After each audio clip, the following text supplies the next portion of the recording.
एक गांव में मुन्ना नाम का एक आदमी रहता था, जिसके 2 बेटे होते हैं। वो अपनी बीवी के साथ एक बड़े घर में रहते हैं। इसकी बीवी बहुत ही लालची होती है और गरीब लोगों को अपने से कमतर समझती है। और जबकि मुन्ना और इसके दोनों बेटे नहायत ही शरीफ होते हैं। एक बेटे की बीवी अमीर घर की होती है, जबकि दूसरे बेटे की बीवी एक गरीब खानदान से ताल्लुक रखती है।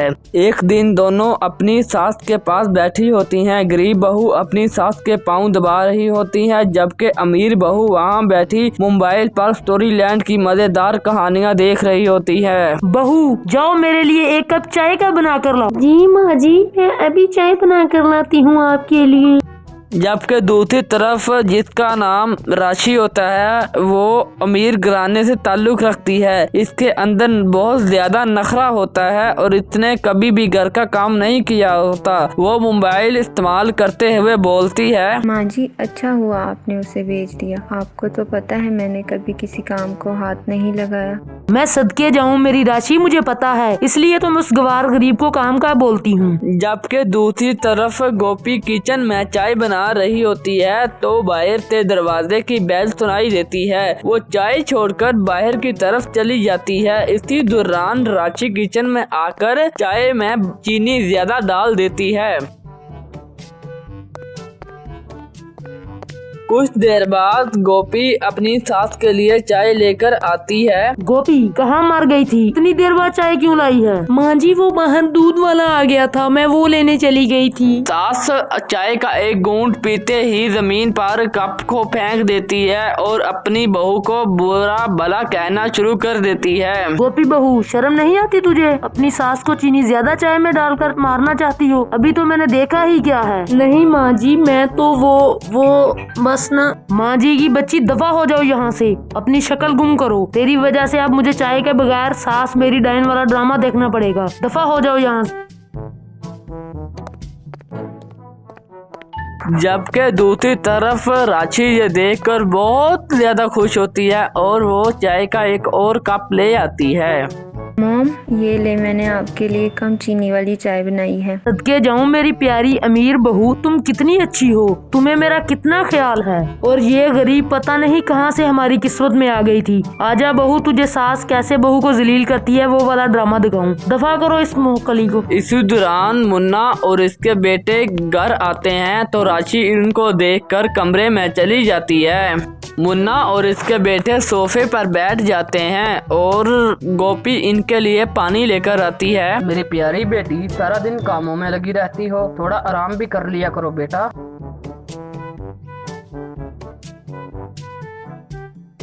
और सब लोग खाना खाने में मसरूफ हो जाते हैं और गोपी की जी भरकर तारीफ करते हैं, जिस पर राशि को बहुत ज्यादा गुस्सा आता है और दिल ही दिल में सोचती है, इस गरीब गुआर में पता नहीं ऐसा क्या है जो सब इससे खुश हो जाते हैं। इसका तो कुछ करना पड़ेगा।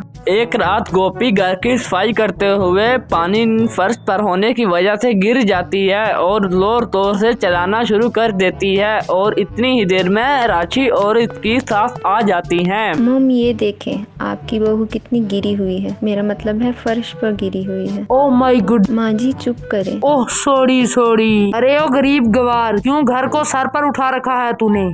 माँ जी वो मेरे पाँव पर चोट लग गई है, बहुत ज्यादा दर्द हो रहा है और खून भी निकल रहा है, मुझे अस्पताल ले जाएं। हॉस्पिटल की बच्ची, ऐसा भी कुछ नहीं हुआ, मामूली सी चोट आई है तुझे। मेरे कमरे में जाओ और धोने वाले कपड़े लेकर आओ और काम में लग जाओ।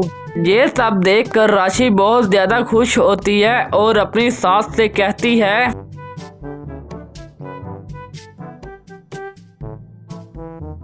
मॉम आपने अच्छा किया, ये गरीब लोग काम ना करने के बहाने करते हैं। मॉम अगर आप कहें तो मैं आपके काम करूं? ओ नो बेटा, आपको ये सब करने की जरूरत नहीं है। इन सब कामों के लिए गोपी बहू है ना, तुम जाओ अपने कमरे में आराम करो। मॉम आप तो बहुत अच्छी हैं, आप जैसी सास तो किस्मत वालों को मिलती है। हाँ बेटा क्यों नहीं, वैसे भी आजकल गोपी बहू के काम अच्छे नहीं मुझे लगते। इसी तरह ये हमारे घर से चली जाए तो मुझे सुकून हो जाएगा। ये सुनकर राशि बहुत ज्यादा खुश होती है और कहती है कि इसको घर से निकालने का वक्त आ गया है। रात के वक्त गोपी बिस्तर पर लेटी होती है तो इसका खावंद आकर पूछता है, अरे सुनो, आज तुम वक्त से पहले ही सो गई हो, क्या हुआ है? जी कुछ नहीं। नहीं, कुछ तो हुआ है, बताओ मुझे जरा। जी वो मैं घर के काम कर रही थी तो फर्श पर गिर गई और मेरे पाँव पर काफी चोट लग गई है। ओहो, कब हुआ ये सब? मुझे नहीं बताया आपने। डॉक्टर को चेक करवाया है कि नहीं करवाया? नहीं वो बस। नहीं, तुम चलो अस्पताल। माँ को चाहिए था कि तुमको लेकर जाती। सुबह होते ही हसन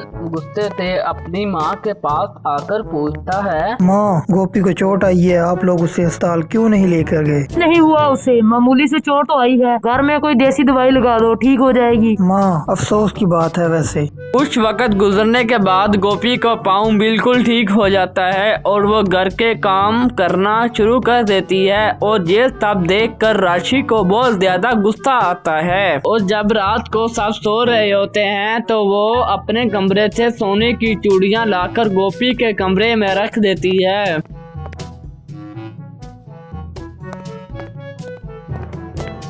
और सुबह होते ही राशि अपने कमरे में शोर मचाना शुरू कर देती है और सब घर वाले इसके कमरे में दाखिल हो जाते हैं।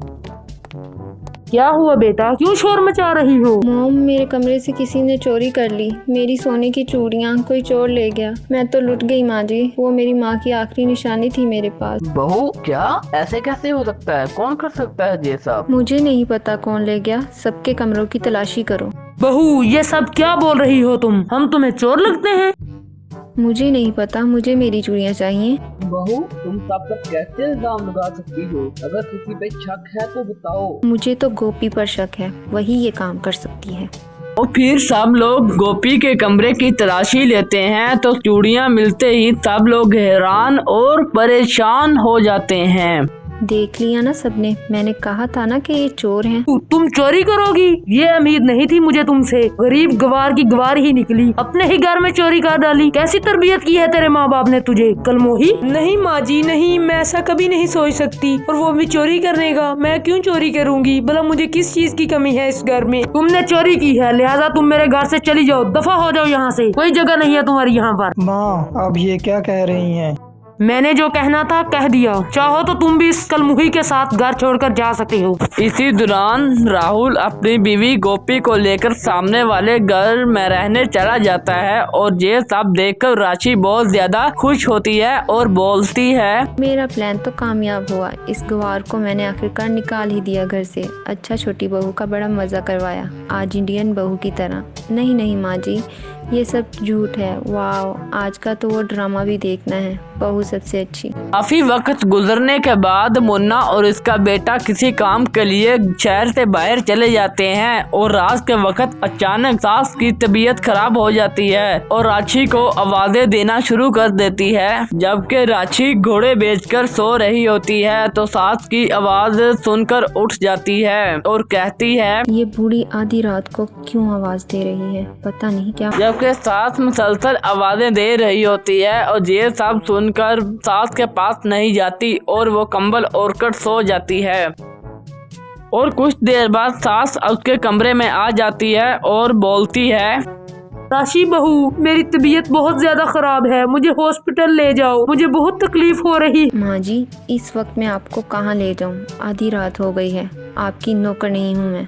अपने कमरे में सो जाएं, सुबह आपको लेकर चली जाऊंगी। सास ये सुनकर वहाँ से चली जाती है और घर के बाहर जाकर रोने लग जाती है। सास की इस आवाज को सुनकर सामने वाले घर जहाँ पर गोपी रहती है और उसकी आवाज सुनकर गोपी और उसका शौहर घर से बाहर आ जाते हैं। माँ जी, आपको क्या हुआ है? बहू, मुझे बहुत तकलीफ हो रही है, प्लीज मुझे डॉक्टर के पास ले जाओ, जल्दी करो। जी माँ जी, हम आपको डॉक्टर के पास लेकर चलते हैं। इस तरह डॉक्टर जी इसको दवाई देते हैं और वो लोग इसको घर लेकर आ जाते हैं और इसको बेड पर लिटाकर अपने घर जाने लगते हैं। बहू, रुक जाओ, तुम कहाँ जा रही हो? प्लीज रुक जाओ, तुमने कहीं नहीं जाना। लेकिन माँ जी वो आज से तुम यहीं रहोगी हमारे साथ इसी घर में। ये वो छोड़ो, जो मैंने कहना था कह दिया। आज से तुम इसी घर में रहोगी। मैंने तेरे साथ बहुत बुरा सलूक किया, तुझे गरीब गवार कहा, लेकिन गरीब तो मैं थी जो तेरी अच्छाई नेक दिली को ना समझ सकी और इस राशि के चक्कर में तुझे बुरा समझती रही। लेकिन बस आज के बाद घर के सारे काम वो कलमुही राशि करेगी और तुम आराम करोगी, बिल्कुल आराम करोगी। सुबह होते ही सास राशि से घर के सारे काम करवाना शुरू कर देती है। घर के सारे कपड़े राशि धो रही होती है और जबकि दूसरी तरफ सारे लोग मिलकर चाय पी रहे होते हैं। कहानी से हमें ये सबक मिलता है, जो अच्छा इंसान होता है उसको उसकी नेकी का सिला जरूर मिलकर रहता है।